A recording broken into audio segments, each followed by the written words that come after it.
अरे यार तुम लोग पत्रकार हो क्या हो, हमको मुश्किल लगता है। हम इसमें कमर में रखे जैसे विधायक को ऐसा काम करता है कि हाथ में पिस्टल लेकर लहराइएगा। हाँ लहराएंगे, अच्छा लहराएंगे।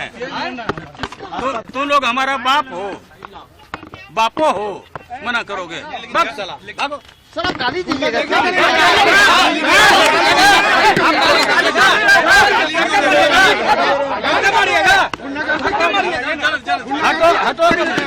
जदयू का यही संस्कृति है क्या?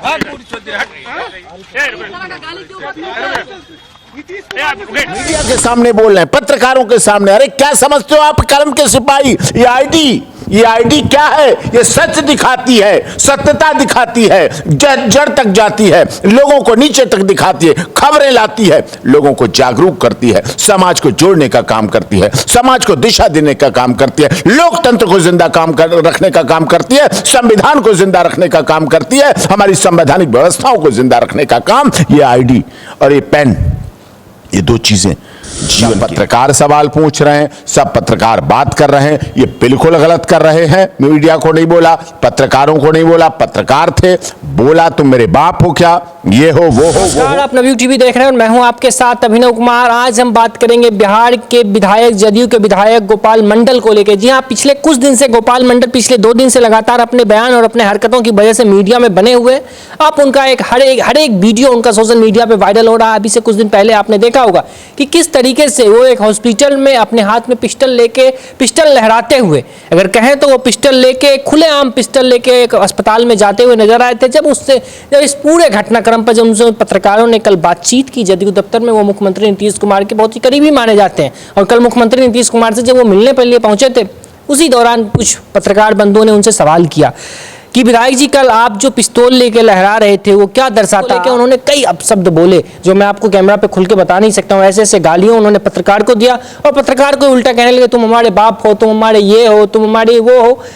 इसको लेकर आज हम सुप्रीम कोर्ट के सीनियर अधिवक्ता डॉक्टर AP सिंह से समझने की कोशिश करते हैं कि इनका क्या कुछ कहना है। आपने सर वो वीडियो देखा जी, उस वीडियो में किस तरीके से वो जदयू के विधायक हैं, नीतीश कुमार के बहुत ही करीबी माने जाते हैं, आए दिन लगातार किसी न किसी हरकत से वो मीडिया में बने रहते हैं और आज उन्होंने जो मीडिया के लिए अपशब्द कहा वो किसी से छुपा हुआ नहीं है। उसको आप किस तरीके से देखते हैं और क्या कहना चाहते हैं? नहीं देखिए, जनता दल यूनाइटेड के विधायक हैं, वो माननीय विधायक हैं, नीतीश कुमार जी उनके नेता हैं और नीतीश कुमार जी का नकल नहीं किया उन्होंने जी।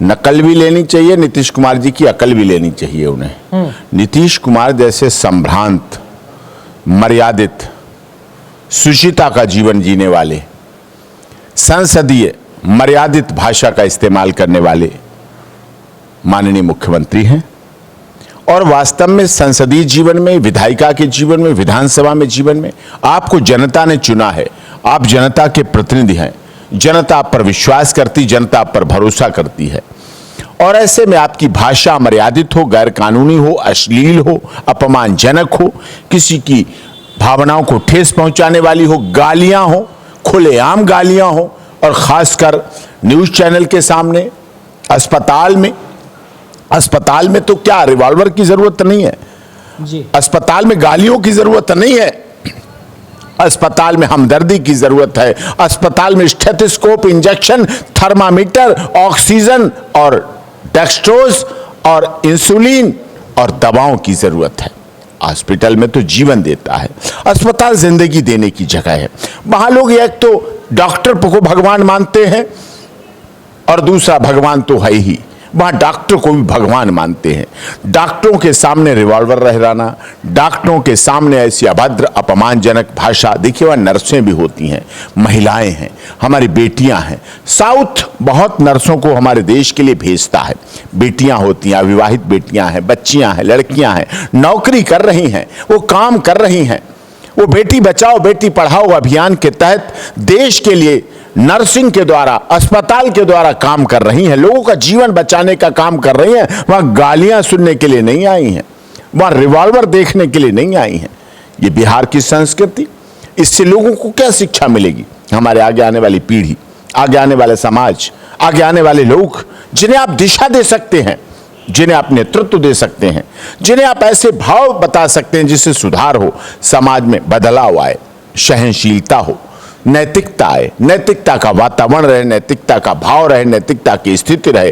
और ऐसे में खासकर आप सोचिए, कमाल कीजिए, ये किस तरह का व्यवहार है। मैंने जो देखा, मीडिया के सामने बोल रहे हैं, पत्रकारों के सामने, अरे क्या समझते हो आप कलम के सिपाही, ये आईडी क्या है? ये सच दिखाती है, सत्यता दिखाती है, जड़ तक जाती है, लोगों को नीचे तक दिखाती है, खबरें लाती है, लोगों को जागरूक करती है, समाज को जोड़ने का काम करती है, समाज को दिशा देने का काम करती है, लोकतंत्र को जिंदा रखने का काम करती है, संविधान को जिंदा रखने का काम करती है, हमारी संवैधानिक व्यवस्थाओं को जिंदा रखने का काम ये आईडी और ये पेन, ये दो चीजें जीवन के लिए बहुत महत्वपूर्ण हैं। और वहां पर आप इस तरह के दिखा रहे हैं, आपत्तिजनक गालियां दे रहे हैं, और एक उम्र दराज हैं आप, कोई ऐसे नहीं है, आप समझे हुए 4 बार के विधायक, यानी कि 20 वर्ष आपने विधानसभा में बिताए हैं। सोचिए आप कैसी सुचिता का जीवन आपने जिया है।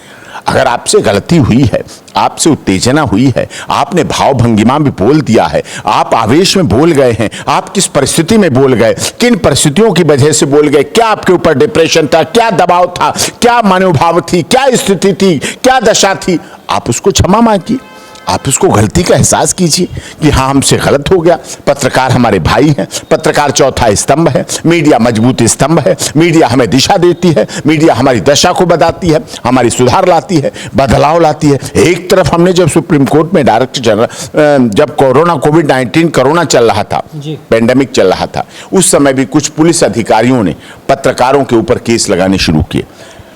कुछ अस्पताल वालों ने उन पर दबाव देके केस लगवाने शुरू, क्योंकि वो सच्चाई दिखा रहे थे।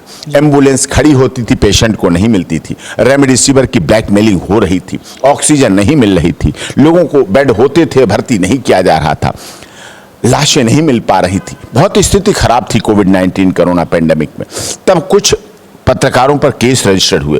उस समय ऑनलाइन सुप्रीम कोर्ट चल रही थी। हमने honourable supreme court of India में honourable chief justice of India को मेंशनिंग की, इस बात की कि हमारे देश के पत्रकार जो कोरोना काल में लोगों की मदद के लिए ऐसी खबर दिखाते हैं, सद्भावना में दिखाते हैं, उन पर केस रजिस्टर हो रहे हैं, एफआईआर हो रही।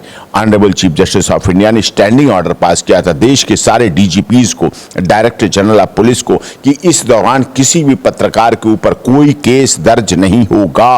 अगर कोई केस दर्ज हो लिए हैं उन्हें वापस करो, फाइनल रिपोर्ट लगाओ। ये पूरा आदेश हुआ।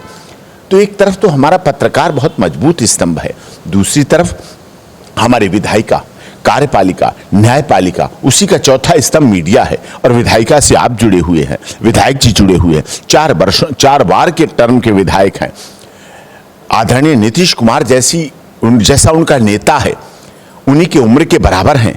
तो सोचिए आप, इस तरह का भाव, इस तरह की भावना, इस तरह की विचारधारा, इस तरह की विश्लेषण करना बिल्कुल गलत है। उन्हें इस पर दुख व्यक्त करना चाहिए, उन्होंने माफी मांगी है, लेकिन उन्होंने कहा कि हम पत्रकार को नहीं, कि आप जो वीडियो सामने है उस वीडियो में देखने के बाद यही पता चलता है कि आप मीडिया से इस प्रकार की बात करते हैं, तुम हमारे पिता हो, तुम हमारे बाप हो। मीडिया थी, वीडियो में सारे चैनल लगे हुए हैं, सबकी आईडी लगी हुई है, सब पत्रकार सवाल पूछ रहे हैं, सब पत्रकार बात कर रहे हैं। ये बिल्कुल गलत कर रहे हैं। मीडिया को नहीं बोला, पत्रकारों को नहीं बोला, पत्रकार थे, बोला तुम मेरे बाप हो क्या, ये हो वो हो, इस तरह की शब्दावली का प्रयोग जो किया गया वो गलत है। और मैं इसकी भर्त्सना करता हूं, निंदा करता हूं, और उन्हें अपने शब्द वापस लेने चाहिए और खुले मन से माफी मांगनी चाहिए, जिससे कि दोबारा आगे ऐसी गलती ना हो और आगे आने वाली पीढ़ी उनसे दिशा ले, सीखे कि इस तरह से ऐसा व्यवहार नहीं होना चाहिए। उनका कहना हुआ कि मैं अपने सुरक्षा कर्मी को इस प्रकार की शब्दों का, आज एक बात, सुरक्षा कर्मी को क्या पब्लिक प्लेस पे या फिर मीडिया के सामने गाली देने का अधिकार होता है क्या विधायक जी? नहीं।